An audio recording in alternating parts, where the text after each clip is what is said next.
कामचोर देवरानी। एक बार की बात है, सुषमा अपने पूरे परिवार के साथ खुशी खुशी मोहन नगर में रहती थी। उसकी 2 बहुएं थी, पल्लवी और शिवानी।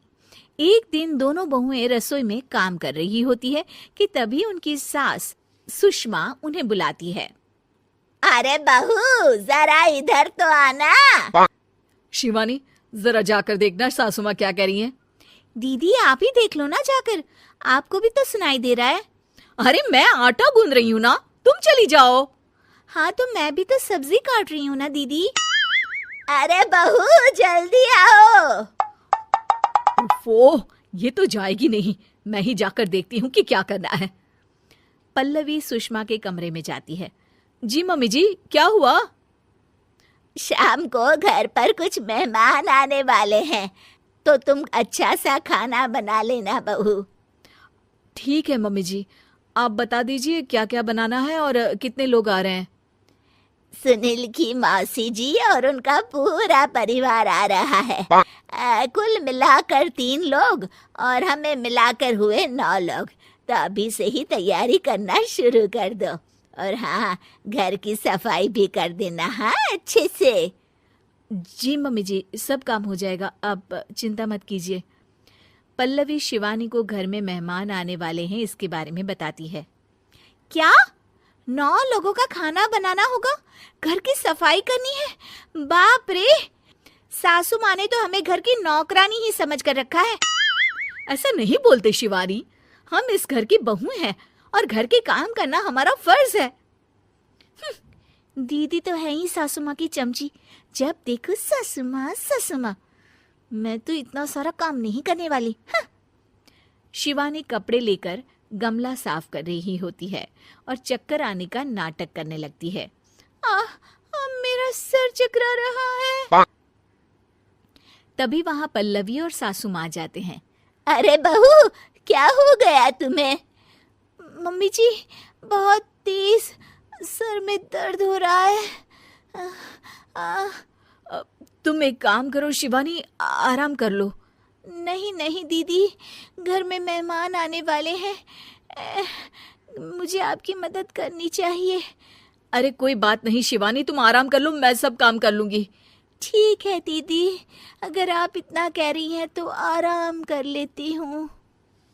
शिवानी आराम से अपने कमरे में मैगजीन पढ़ रही होती है। इसे कहते हैं आराम की जिंदगी। इतना सारा काम। चलो सारा काम खत्म हो गया, शिवानी को देख आती हूँ। शिवानी अपने कमरे में ईयरफोन में गाने सुनते सुनते सो जाती है और उसके साइड में मैगजीन भी रखी होती है। पल्लवी वहां आ जाती है और वो सब देखती है। ओहो, तो मतलब सब काम चोरी का बहाना था। अभी बताती हूँ इसको। घर का सारा काम मुझे करना पड़ा और ये महारानी यहाँ मैगजीन पढ़ रही है, गाने सुन रही है। पल्लवी रसोई से एक प्लेट और चम्मच लेकर आती है और शिवानी को थाली बजाकर उठाने लगती है। शिवानी अचानक से उठती है। उठ गई महारानी, गाने भी सुन लिए, मैगजीन भी पढ़ ली। तुम तो बहुत बड़ी झूठी निकली शिवानी। तुमने सर दर्द का बहाना बनाया ताकि काम करने से बच सको। हाँ बनाया बहाना, तो क्या करती, इतने सारे काम करती।